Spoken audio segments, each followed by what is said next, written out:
Okay, before we get to talking about the Duke Blue Devils, here's your last reminder for the bonus shoot-arounds, the auction episodes. You see right here, top right of the corner, QR code. If you're watching on YouTube, go ahead, push through that. You'll have the link to all three auctions. And yes, if you are listening to the show, this is your last reminder that in the episode description, or go to my Twitter feed, Gary Parrish's Twitter feed, the Eye on College Basketball Podcast Twitter feed, you'll see links there for all three Tiltify auctions.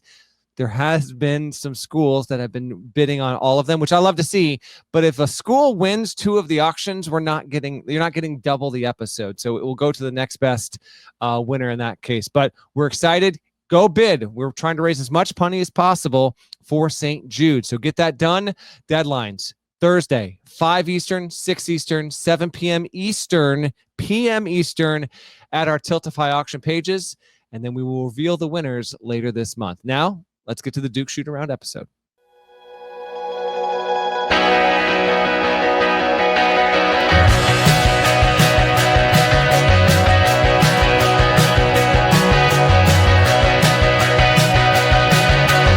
Welcome back to the pod, everyone. Today's Summer Shoot-Around episode is about the most prominent program nationally in the sport, the Duke Blue Devils.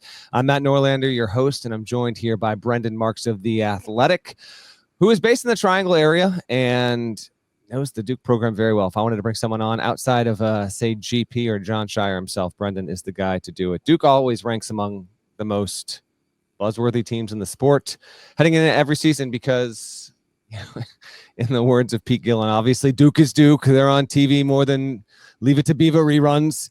GP's got him ranked number 9 in his offseason top 25-1. That's why they're lined up here. Brendan, thanks for coming on, bud. You ascended Machu Picchu earlier this summer. I assume today's show is number 2 on your list of off-season highlights. It might be number 1. It might top Machu Picchu. Unless you're going to give me some scars on my feet too, Norlander, then this is up there. Did you get scarred up? Oh, absolutely. Still have the scars. Probably will have the scars for quite a while. Yeah. Well, that's how scars work. But hold on. You were wearing shoes though, right? Yeah, but it's like, it's 50 miles over 4 days at like 15,000 feet of elevation. So you get a gnarly blood blister. It's sticking with you for the 5 days. So did you know what you were going into when, you make the decision, you and your bride, we're going to scale Machu Picchu, you do your research, but did you really have a true indication before you did it of what was waiting you? I had some idea, but definitely not the full gamut. My wife is like a marathoner, so she just did Boston this year. She PR'd at Boston. She does 30 to 80 miles a week, and she said it was harder than running a marathon. Just in terms of like your body is so exhausted. Like the elevation is serious. The terrain is not typical. Like it's changing from desert to mountain to rainforest. So it was much harder than I thought. I thought it was going to be hard, and it still, kicked me in the tail. We'll get to Duke in just a second, but I actually want to ask. So when you're scaling Machu Picchu, which I'd love to believe I'll one day do, but I'm just never going to do that. Is it a situation where there are hundreds of people doing this and you see a lot of the same faces over 3 or 4 days? Are you in the midst of a hiking process where like at any given point, 100 yards in front of you, 100 yards behind you, you're always seeing people, or is it a little bit more isolated than that? No, it's so protected that there are a lot of these like tour groups that basically take you, and there's a lot of permits you have to get to actually be able to go and do the hike leading up to it. So we were a part of a tour group. We had 10 people in our tour, but there were other groups with us. So like at the various base camps, we would stop and we would see, 50 or so other people. We'd see them basically every night. But when you're out there, it's basically just you and these other, 8 strangers and your guide. So you can really enjoy the nature. Like it is pretty quiet. There was a few times we had a group of Europeans behind us who had a speaker and they were playing like dubstep the entire time, which was not the vibe. But we still had a good time. But yeah, you're mostly isolated except for like those big meeting points. Dig it, man. That's awesome stuff. Glad you got to experience that. And now look at us talking about Duke on a podcast. Yeah. Before we look ahead, let's scan backward. Last season's Duke team went 35-4, lost in the Final Four in, let's be honest, in choke-like fashion. But it was comfortably the number 1 team at KenPom, also number 1 at Evan Mia, but it was number 2 at Torvik. It wasn't number 1 across the board in metrics by the end of the season. It wasn't number 1 in Massey or anything like that. It did have the number 1 pick, the number 4 pick, the number 10 pick, the number 33 pick, and the number 49 pick in its starting 5. That's a rarity, but not ultra rare. There's been no shortage of teams over the past 60, 70 years that have actually had their entire starting five drafted. Just not something we get every 3 or 4 years. Duke had it last year. Cooper Flagg, wherever you want to slot him, he's one of the 5 best freshmen of the century, joining Anthony Davis, who I think is number 1, Zion Williamson probably number 2, and then I'm open to the Flagg at 3. I think that's probably where he is, along with, Carmelo Anthony, who wasn't a first-team All-American, won the whole damn thing, obviously, and then Kevin Durant was also awesome. But Flagg was beyond expectations.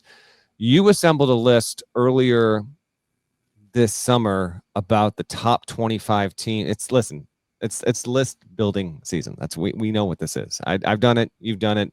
Your team at The Athletic has done it. You had Duke, last year's Duke team, as the number 11 team of the past 25 years, regardless of anything.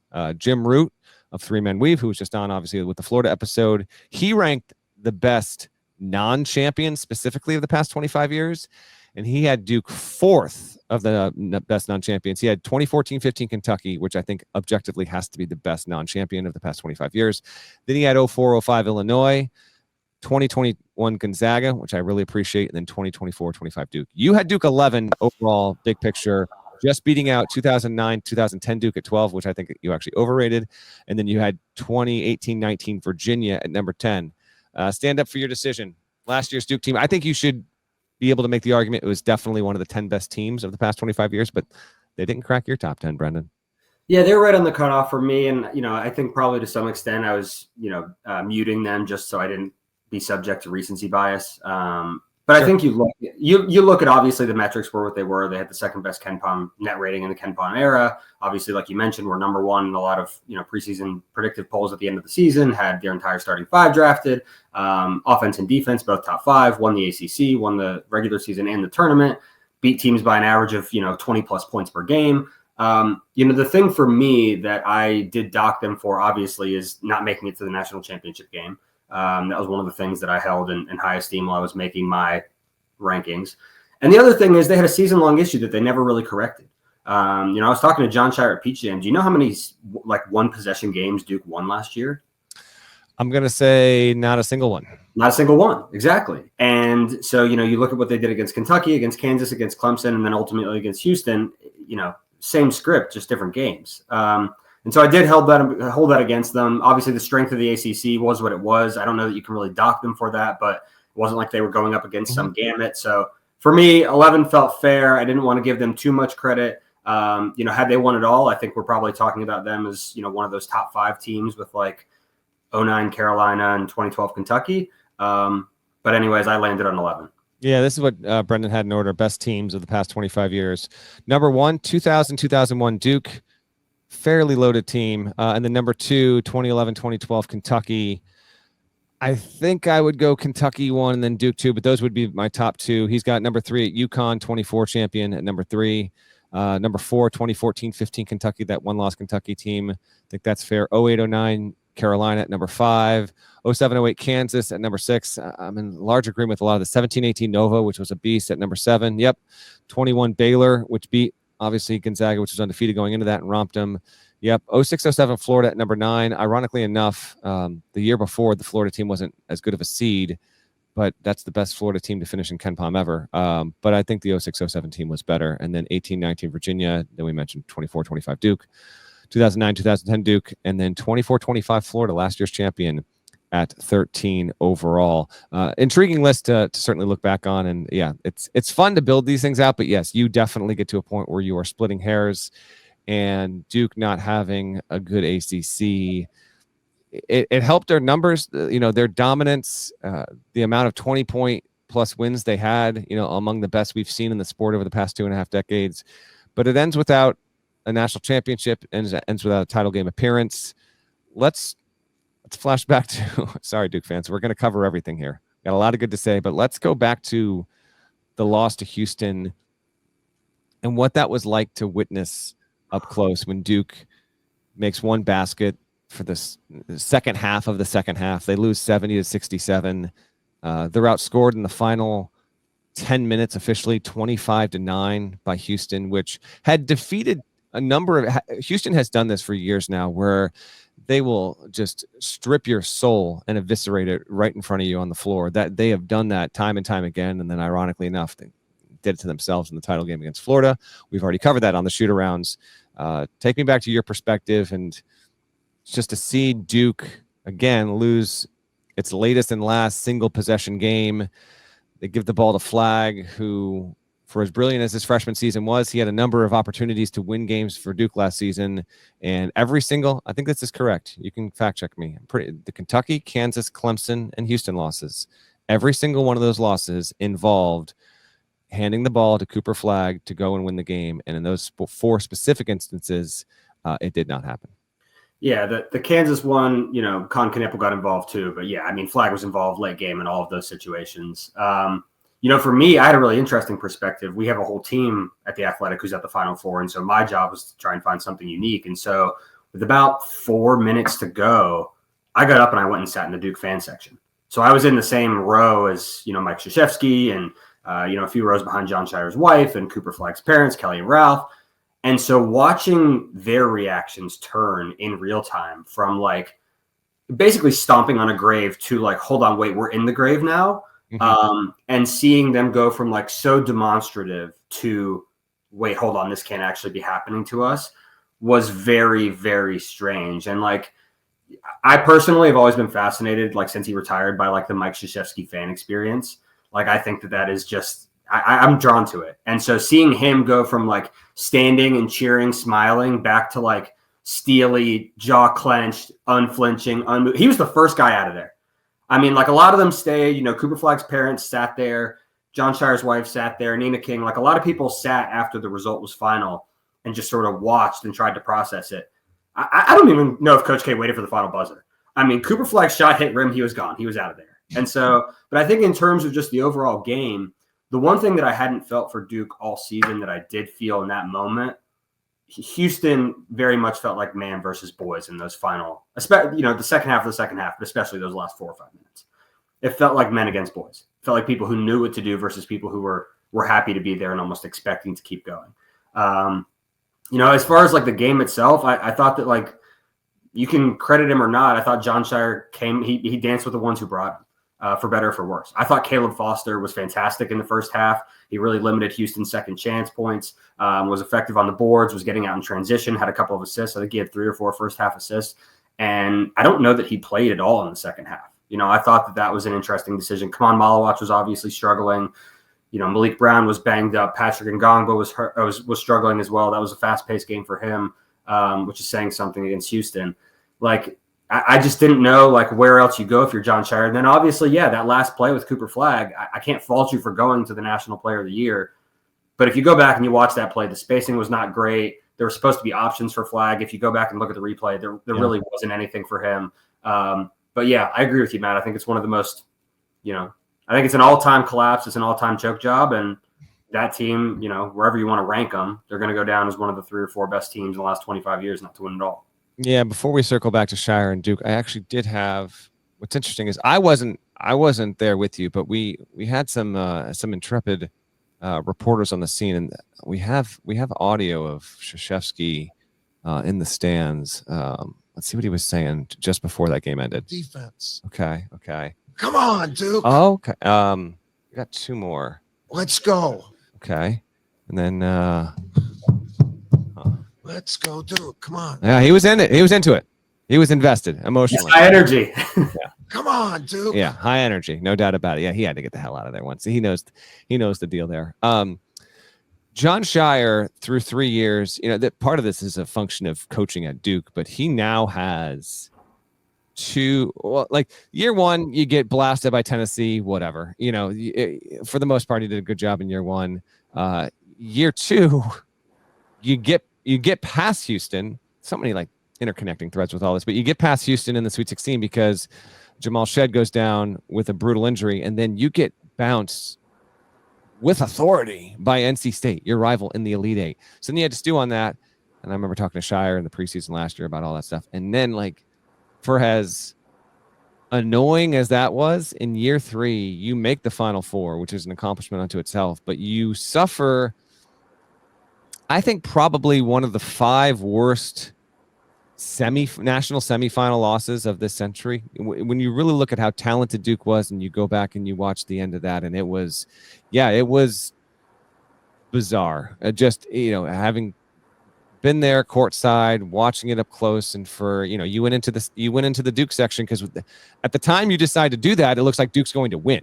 I think you were up by 9 when I did that. Like, yeah, like it's a wise decision in the moment, but it becomes even better after the fact when you're actually amid the throng as the dark skies really, yes, a symphony of death comes storming in there. So now this Duke, and we'll get to the Duke team upcoming here, but I'll go big picture on Scheyer here, like how he handles this kind of loss. I'm sure he's had some important conversations and reflections that at some point he'll open up about, whether it's, in the coming months or some years down the road. Who knows what's to come with Duke. But overall, for me, it's an A through 3 years. He is 89-22. So he has tied Brad Underwood and Brad Stevens for the most wins by a first-time Division I head coach through 3 seasons. 89 is the record. He would have the record had he gotten past Houston. That didn't happen. He's 8-3 in the tournament with a Final Four.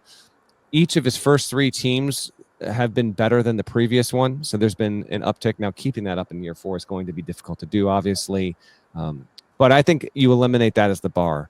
The bar now for year 4 is, can Duke meet or become near the level that it was in year 3? Be the clear-cut best team in the ACC, be a number 1 seed, and make another Final Four run. That to me keeps the trend line moving up there. Recruiting-wise, he's had the number 1 class, the number 1 class, the number 2 class, and the number 1 class over the past 4 seasons since he's been officially the head coach.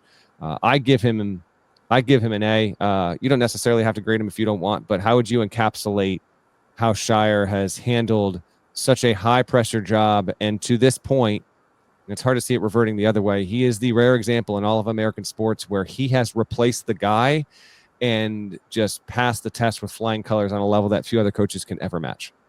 Yeah, no, I completely agree with you on the grade. I give him an A. But as far as like you're talking about the secession, I remember thinking back to like the plan, and the 1 year basically apprenticeship with Krzyzewski's last year, Jon Scheyer being in meetings, having those calls, being able to basically say on the job, like, okay, you did this, why? Or you're going to do this, why? You asked this guy to do this, how come? Why him? The benefit of that has proven to be profound.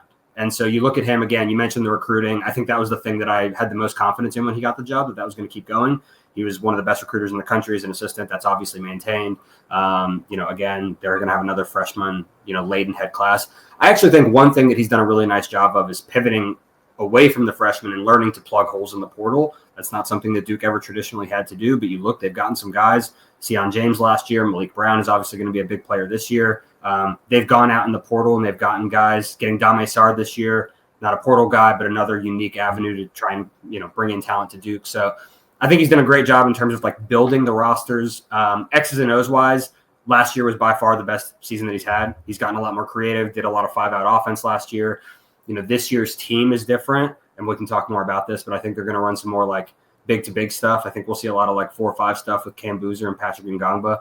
And then in terms of just like being in that position, like assuming the mantle, like year 1, I thought was like a really steep learning curve for him. And like I don't know if you remember this, Matt, but like there was a game at Virginia that Duke played, and Kyle Filipowski got hacked. I remember this game, yes. Right. And, Duke goes on to lose that game in overtime. The ACC comes out after the fact and is like, yeah, our bad, basically. And, I really think that was a turning point for Jon Scheyer. It was basically like, okay, this Mr. Nice Guy thing, I can still be Mr. Nice Guy, but to some extent, like I've got to stand up. I've got to have my guys. And, he got a T for the first time last year. I think he's really grown in terms of like filling out his staff. He's had a lot of turnover, and he keeps bringing in talented guys. Evan Brad's from Utah Jazz, like getting an NBA assistant to come on your bench, I think is impressive. So, yeah, I mean, for me, it's an A. It's just a question, like you said, of can you keep making these deep runs? As far as last season is concerned, I forget who it was. Somebody at Duke I was talking to, and they were like, that might wind up being Jon Scheyer's 1999 Duke team, where this was the one, it got away from you, but it doesn't have to be, sort of this fatal blow. I think he's going to keep making runs. I think he's, one of the 5 or 10 best head coaches in the sport right now. And like when you're talking about guys who are going to be one of the faces of college basketball for a while, he's in that conversation. Now that's interesting. Is Jon Scheyer right now one of the top 10 coaches in the sport? Do you count roster construction as a part of that? I do. And in that you vein, should. Although when we did, when the 3-man weave guys are on here and rank the SEC coaches, and boy, was that fun to see the blowback on that. They intentionally did not include roster building on that because coaches are in situations sometimes out of their control to a certain extent in terms of how many resources they have. So some coaches are more benefited than others. So they removed it from that. If you include roster management, I think it's undisputable. If you give Jon Scheyer, there's 79 high major teams in college basketball. If you give him the 40th best roster in college basketball, right, with the simulation, would he be a top 10 coach over a 5-year span? No, I don't think so. But he knows how to use you know what? I think I would. He's still young in that framing, Brendan. I think you can fairly say that through 3+ years, Sheyer's a top 15, and there's a difference between 10 and 15. But I think if you actually teased out the names and did that, you can't put him top 10. You even get into questions like, is Jon Scheyer a better coach than Todd Golden? Is there a case for that right now? There isn't. Like Golden, who doesn't have as many NCAA tournament. Golden didn't have an NCAA tournament win before the season, but he does have the national championship now on his resume after surviving the toughest conference in a single season in the history of the sport there. Is Scheyer better than Rick Barnes? Is he better than Matt Painter? Is he better than, I'm just vamping here, but is he better than, say, pound for pound coaching? Is he better than Scott Drew? Is he better than Greg McDermott? I'm not saying yes or no to any of these, but you really flared something with me there. I don't know where he lands. I know Duke fans would very much stand in defense of him, being maybe even knocking on the door top 5 status. I think that's just way too aggressive. Yeah, I do too. But he is, put it this way. If there's a tier 1, and that tier 1 is Hurley, Patino, toss in another name or two in there that you want, and then tier 2, Sampson, tier 1, and then you get to tier 2s, and those are your Izzo, Pearl, Painter. Just go on down the list. Yeah. If Sheyer's either on the back end of tier 2 or near the top of tier 3, that's how I would frame him right now. Yeah, I agree with that. And I think, but I will say this, last year, through years 1 and 2, I don't know that I would have had him that high. Agreed. I think last year, offensively, what they did was really creative a lot of times, and they leaned on a lot of stuff, and they were happy, very NBA-like. Like if they found an action they liked, they'd spam you. And I think that's what you got to do to win at this level. So, yeah, I would say probably more in that 12 to 15 range. But again, his ability to make the best use of his resources, you look at some of these other blue bloods who have not maintained after the guy left. I do think he gets a lot of credit for that. If you put him in the same place at Syracuse, for example, I think he's probably having more success maybe than they've had since Jim Boeheim was gone. I think that's entirely fair. I think he does need to work on some of his end game stuff, and that's both opinion and also shared opinion from other people in the sport. That and John would even acknowledge this. I mean, he's extremely, he's a very self-aware coach when it comes to this, and holds himself to a pretty high standard. You mentioned no more Mr. Nice Guy, super easy guy to talk to, but also. This kind of always gets tossed out and sometimes can become a cliche, but I'm just telling you, and knowing him and knowing the people around him, Scheyer is way more competitive than he lets show. He's pretty maniacally competitive. He's not Krzyzewski level. Krzyzewski was almost pathological when it came to that. But he's pretty up there. And how he learns from last year, I also, when it comes to end game scenarios and having different personnel this season and all that, I will be interested because I think it's a fair criticism at this point to say if Duke is in a 1-possession game with less than a minute to go at this point, it's not more likely than not to necessarily win the game. That's evidenced by the results we've had, despite having, in most instances, a pretty noticeable talent advantage. So one clear knock on him, but otherwise he's been tremendous so far. And I do like how he has been able to and empowered to and sought out what you referenced there, like Evan Brad's NBA assistant, played at Belmont. There's been a few players like that. He just hasn't, or a few guys like that. He has not felt that he has had to continue on the Duke way and only bring in Duke guys. And I think that's been pretty clear and obvious there. Let's keep it moving, Brendan. We're going to take a break. After that, who's gone, who's back, who's new. We'll do a roster rundown. We'll look at the non-conference schedule. We'll do all that. But first, let's take a quick break. When you need your sports news all the time, we've got breaking news to bring to you. CBS Sports HQ gives you a snapshot of all the sports that matter to you. When you need your sports in a snap, find it on CBS Sports HQ, streaming free anywhere you are.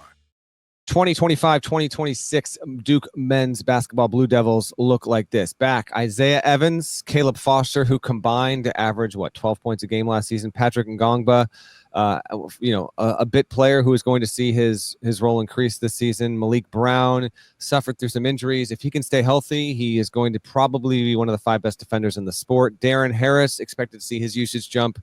They are replacing the likes of Flagg and Knipple and Tyrese Proctor and Sion James and Kaman Malawatz. That was the starting 5. Mason Gillis also gone after his one-and-done season, transferring from Purdue. They've got freshmen coming in, most notably Cameron Boozer, number 3 in the country at 247 Sports, behind Darren Peterson and AJ DeBansa. Those are considered the big 3 freshmen, but I think we are set for a massive year of freshmen. His brother, Caden Boozer, at 247, was ranked 23rd in the country. Nicholas, is it Kamenia? What? K is silent. It's Hamenia. Hamenia. Nicholas Hamenia, 15th in the country at 247 Sports. Sebastian Wilkins is 45th. Those are the freshmen, the 4 freshmen. And then Dame Sarr, who is of Italian and Senegalese descent. He's 19. He's a slender 6'8" wing, played in FC Barcelona's system the past 3 years. He is on the roster because Cedric Coward, who wound up being a lottery pick and initially committed to Duke, and within 72 hours of publicly committing to Duke, knew behind the scenes that his stock had spiked so heavily that he had no choice but to go into the draft. That was a wise decision. In talking to scouts and evaluators, Sarr could be a very important and impactful player. Coward probably would have been the better player overall slightly, but Sarr's got some interesting potential there. And then they've got a couple of transfers, a guy from Princeton and a guy from Rice, who are just bit players. We'll see whether or not they actually wind up being impactful or not. Thoughts on the roster? You were recently at an open practice. Let's save all things Cam Boozer for after this. I mean, inject whatever you want, but I want to do a specific Cam Boozer segment. You recently took in a Duke practice. What'd you see there? And leave no words unspared here. Just your thoughts on what Duke has this season versus what it had last season. What should be better? What can't be better? Yeah, I mean, I don't know that the offense can be better than it was last year. I mean, Cooper Flagg doing everything, effectively being Duke's point guard. Again, leading Duke in every major statistical category, becoming the first freshman in NCAA tournament history to lead a team to March Madness while also doing that. They are not going to be that good offensively. They just can't be. I do think one thing, I mean, even just from going to the open practice, that is evident that they will do, and this is very intentional from Jon Scheyer, is they're going to be gigantic again, and they're going to be monstrous defensively. Again, you're talking about a situation where they're probably not going to have a starter under 6'4" or 5" with Caleb Foster at the point. They're going to be big. They're going to be versatile. I don't think that they have amazing depth. I think they have good depth. I don't know that it's incredible. But yeah, I think the thing that I took away immediately was the defense is much farther ahead than the offense. The offense was a little bit sloppy at times. And again, they're still working through a couple of things. Malik Brown was not back, he's able to practice in terms of non-contact stuff, but he's not able to play in any of the scrimmages, the 5-on-5 stuff. You can see the incision on his shoulder where he had shoulder surgery. Like you said, he needs to be healthy for them to be the best version of themselves. Patrick Ngongba, to me, is the guy who's maybe one of the most interesting in the roster. I was very, very pleasantly surprised by him at the end of last season, especially in the ACC tournament. He came in last year, had some injury issues in high school, needed to get in shape, a lot of conditioning stuff he had to do over basically the first half of last season. But by February, March, he was a guy who, especially in the ACC tournament, was able to give Duke minutes. I thought his footwork is impressive. I'm looking at him as Duke's starting 5. And, I mentioned this earlier, but I think there's going to be a lot of interesting stuff between him and Cam Boozer, 4-5 passing. Boozer's such a good passer. Like, having him as an offensive hub makes so much sense. And look, Duke got back, sometimes it's not the guys you get, it's the ones you keep. Getting back Isaiah Evans and Caleb Foster, who I think if you had asked me the first week of March, if either of those guys would have been back, I would have said absolutely not. Both were extremely, extremely heavily rumored to be leaving Duke in the portal, and neither of those left. Yes. Correct. And so I think that's a huge coup for Jon Scheyer. I mean, for Caleb Foster especially, he was basically unplayable in December and January of last year, just completely void of confidence, and he looked fantastic in the scrimmage. His body is completely refined, very toned. And again, getting back to being like that aggressive, driving, score-first player that he was in high school when he was a top 5, top 10 recruit before he sort of took a stock hit his senior year. But, for me, Caleb Foster is the guy Duke's season depends on. You know that Isaiah Evans is going to be able to shoot it. You know Cam Boozer is going to be sensational. You know they're going to have size at the 5 with Ngongba and Brown. Between Caleb Foster and Caden Boozer at point guard, those two guys kind of are the swing factor for me in terms of Duke's ceiling.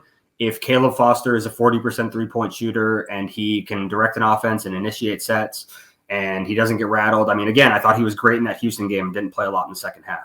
If he can be that guy, there's no reason Duke can't make another Elite Eight Final Four run. If they don't, I don't know that Caden Boozer is ready to be point guard 1 from day one. But one of those two guys is going to have to emerge for this Duke team to hit its ceiling. There's a lot of talented pieces, but you need someone tying it all together, in my opinion. Yeah, with Duke, what we have right now is a team that is probably not going to be preseason top 5, which happens every so often, but it's not considered, a near sure thing. But at the same time, obviously Duke is Duke, Come on, Duke. Come on, Duke. And they've got enough intriguing talent to validate preseason top 10 status. Again, GP has them at number 9. Here we go. Evans and Foster, I'm going to say they have to make the jump. And have to means if they don't, then Duke might not be the best team in the ACC and find itself a lot closer to where they were in year 1 under Scheyer as opposed to the past 2 seasons. Evans has to grow into an authoritative scorer type, see how much muscle, you saw him in person. We still got, we still have, 2.5, almost 3 months before the season starts.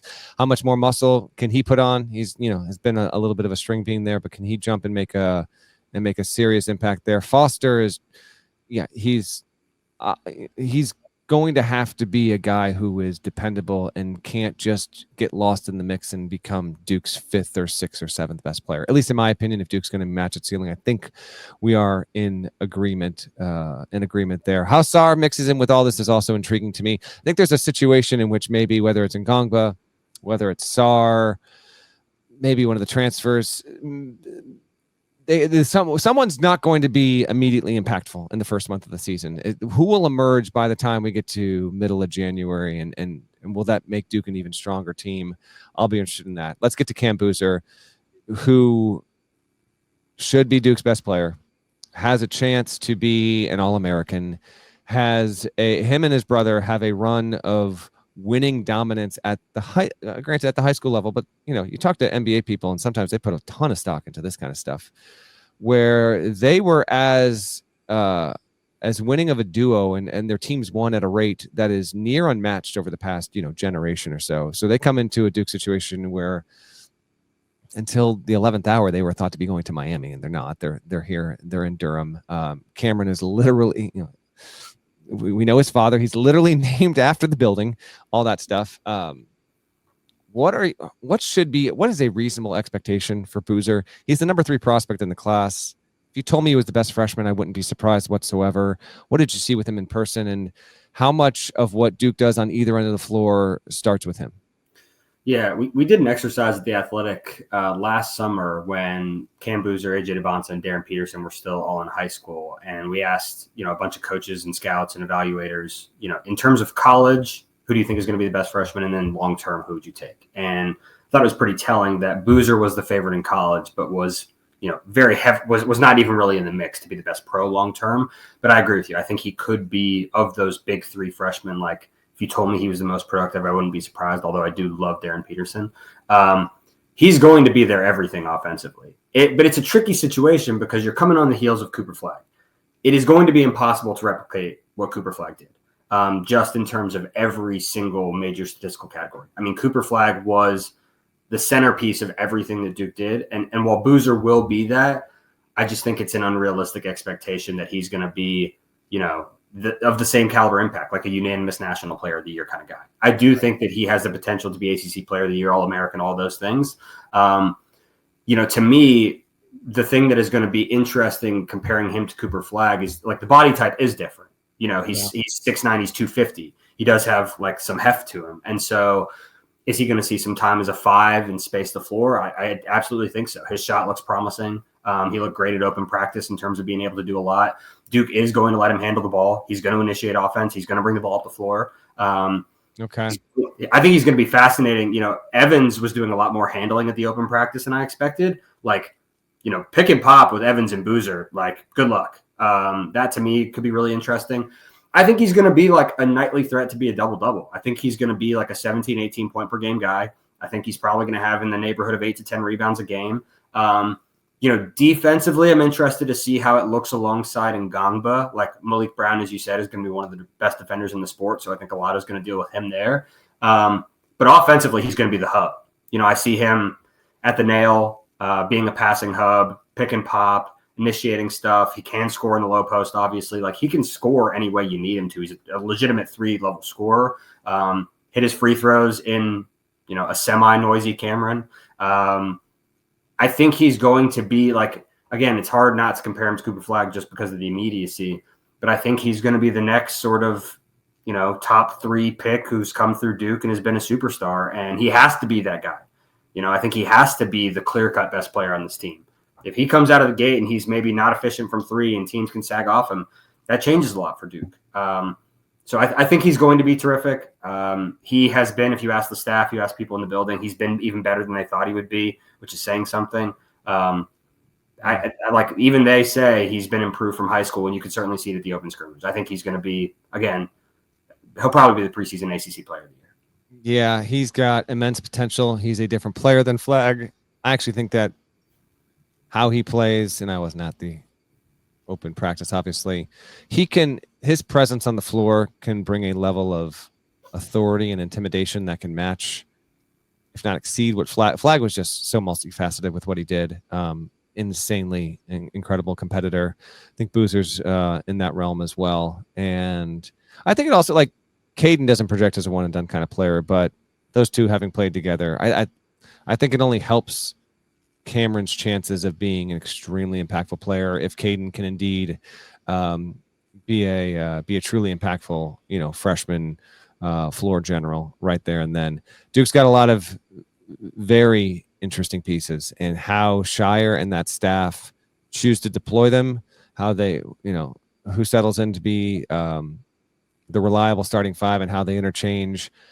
I know you mentioned we'll wait and see on depth here. True. I think in a best case scenario, you could actually go 9 deep. We'll see if that actually winds up happening. But it wouldn't surprise me if Duke wound up being 9 deep. And yeah, we've got him at number 9. GP does. I'm not sure where I'll have him slotted, but I would expect Duke, for official purposes, when the AP Top 25 preseason poll comes out in October, I would expect the Blue Devils will slot in somewhere in the top 10. Let's get to the regular season win total predictions. And that means, here we go. Time for a little music. Yeah, that's right, baby. All right. Non-con schedule and ACC all together. You know how this works, Brendan, right? Yep. He's very familiar. Okay. So these are the games of note. And normally I don't point out the mid-majors, but we have a notable mid-major game. So Duke, November 4th. I guess that's the second day of the season. They play Texas in Charlotte. Sean Miller. That game was scheduled under the previous regime. Sean Miller did not schedule Duke in Charlotte for his first game of his career. I think he was inherited that. But a tasty little game all the same. At Army on November 11th. At Army. Duke has played at Army before under Mike Krzyzewski. It's been a while. It might have happened in the 90s, I think. I love that. And that's obviously Veterans Day. I might scoot over to see that. Duke has 2 road non-conference games, and Jon Scheyer has not shown any propensity to be afraid when it comes to scheduling. I think that's tremendous. And getting Duke to play on the road against the mid-major, obviously the Army Mike Krzyzewski connection is obvious, but that's awesome. They get Kansas in the Champions Classic on November 18th. That's at the Garden. They've got on Thanksgiving on CBS against Arkansas in Chicago. I believe that game will be the highest rated game of the regular season as a function of being on broadcast television on Thanksgiving, coming out of football. December 2nd, they've got Florida in the ACC SEC Challenge. They're going to host Florida. They're at Michigan State. That is a return game. Long story short, the COVID season messed up some stuff. Duke and Michigan State were supposed to play that year. It didn't happen. And Duke essentially still owed Sparty a road game of some sort. Scheyer made good on his word. They make it up here. They'll play in East Lansing the first week of December. And then February 21st, yes, Duke's going to do it again. I love this. And Scheyer told me that as long as they can do it, he's doing it every year. Play a February non-conference game on a neutral floor in the lead up to March postseason play. That's going to be Michigan in DC. So those are your non-cons. And then real quick on the 18-game ACC schedule. The new formula is that teams will play 2 other teams twice, every other team once except one no play. Jon Scheyer doesn't have to coach against Jay Lucas in year 1. There will not be a Duke-Miami game. Frankly, I don't think we need a Duke-Miami game in general. So North Carolina and Louisville are Duke's two plays. Makes sense. That's why UNC would obviously be that. Louisville has a chance as a top 10 team. And then they are home against BC, Clemson, Georgia Tech, SMU, Syracuse, Virginia, and Wake. They play on the road against Cal, Florida State, NC State, Notre Dame, Pitt, Stanford, Virginia Tech. So I think that all told, I think the ACC will be a little bit better next season, but I think that's about as favorable as you could ask for if you're Duke. What is your prediction on how many wins Duke has heading into the 2026 ACC tournament, Brendan Marks? All right. First of all, if the ACC isn't better this year, we've got a really, really big problem on our hands. Yeah. I've got Duke at 19 wins going into the ACC tournament. 19 wins. I've got them going 4-3 in the non-con. So poor Texas, poor Sean Miller. That's a really tough start. I think they will drop that Arkansas game. I think Arkansas is better. I think they dropped to Florida at home, and I think Michigan in DC in February. I've got them as losing that game as well. And then in ACC play, I think they split with Carolina and Louisville. And then I'm going to go ahead and give Will Wade a home win. Okay. In his debut season. Okay. What's your win total? So 19 wins. No. 19 wins total. They're going. Hold on. They're going. Hold on. They're going to be 19 and 12, 31 game regular season schedule. No way. Hold on. No way. Did I do the math wrong? I might have done the math wrong. You did the math wrong. Let's work. Hold on. We're going to go with the Parrish method. Let's work it back. Okay. Go ahead. Non-conference schedule. Texas, win or lose? Win. At Army, win. Win. Kansas, win or lose? Win. Lose at Arkansas, that's 1 loss. Lose against Florida, that's 2 losses. And lose against Michigan. So you got 3 non-conference losses. Yeah. And then winning at Michigan State. They win against Michigan State, though. Yeah. All right. So 3 non-con losses. You've got them losing at Carolina and Louisville. So that's 5. And you've got NC State knocking them off. So that's 6. So you've got them at 25-6.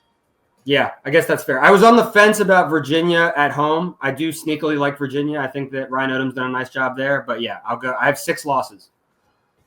25-6 for Brendan. I will say.